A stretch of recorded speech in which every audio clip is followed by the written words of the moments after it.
देश मेरा जल रहा है, आग लगी है सीने में, हुक्मरां सब व्यस्त हैं खून गरीब का पीने में। तो राम मंदिर या बाबरी का पक्ष नहीं मैं लाई हूँ, घायल भारत चीख रहा है, चीख सुनाने आई हूँ। परम आदरणीय सभापति महोदय, मंचासीन निर्णायक मंडल समिति एवं उपस्थित मेरे प्यारे साथियों, मैं आरक्षी खुशबू चौहान केंद्रीय रिजर्व पुलिस बल आज सदन की राय से असहमत होते हुए वक्ता विपक्ष में अपने विचार प्रस्तुत करूंगी।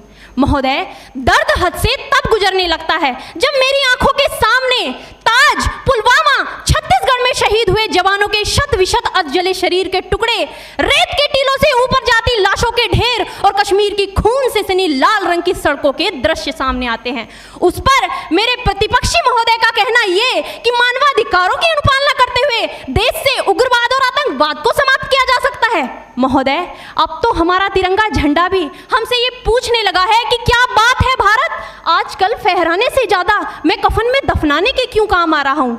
महोदय, हृदय तो उस दिन फट गया जब बूढ़ी माँ अपने बेटे के चिथड़ों को देखकर बोली कि साहब, आप तो भर्ती में 1 इंच भी कम नहीं लेते, मैं आधा शरीर कैसे ले लूं।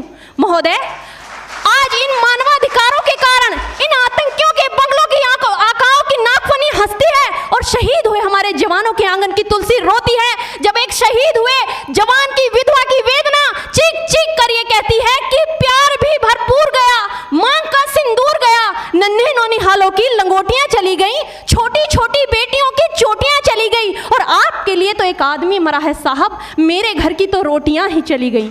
महोदय, किसी भी युद्ध को जीतने के लिए पहल करना सबसे ज्यादा आवश्यक है, क्योंकि इतिहास गवाह है कि पहल करके बड़े बड़े युद्धों के परिणाम बदल दिए गए हैं। परंतु आज मानवाधिकारों के कारण हमारे देश के जवान इस कदर बंधे हुए हैं कि अपनी ड्यूटी पर खड़े होकर भी वो आज पहल करने से डरते हैं, क्योंकि महोदय भविष्य में उन्हें कटघरे में खड़े होने का डर सता रहा होता है।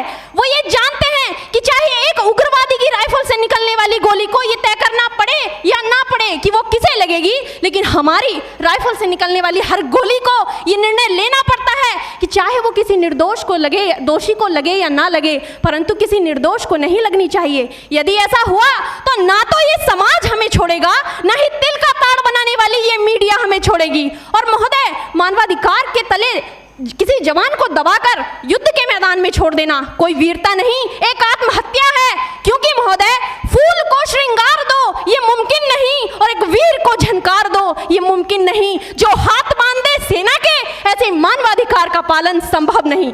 महोदय, आज सत्यनिष्ठा के मार्ग पर चलते हुए भी हमारे देश का जवान इन आतंकवादियों, इन पत्थरबाजों से डरता है, क्योंकि वो जानता है कि उसकी राइफल से निकलने वाली गोली अगर टारगेट को हिट नहीं भी करेगी तो भी 400 मीटर तक जाएगी, और यदि इस बीच वो किसी निर्दोष को लग गई तो महोदय हमें अपनी नौकरी से हाथ तक धोना पड़ सकता है।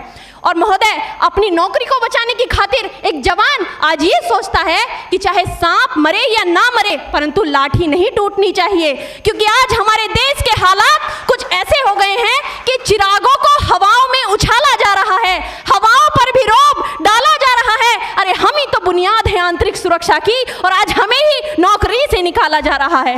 महोदय, जब पुलवामा में 44 जवान शहीद हुए, छत्तीसगढ़ में 76 जवान शहीद हुए, तो कोई भी मानवाधिकार की दुहाई देने वाला हमारे पक्ष में आकर खड़ा नहीं हुआ।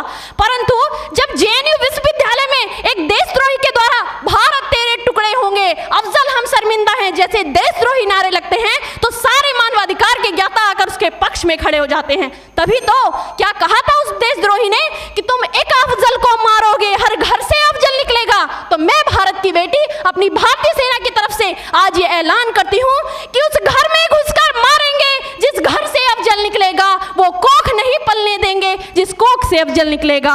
उठो देश के वीर जवानों, तुम सिंह बनकर दहाड़ दो और एक तिरंगा झंडा उस कन्हैया के सीने में गाड़ दो।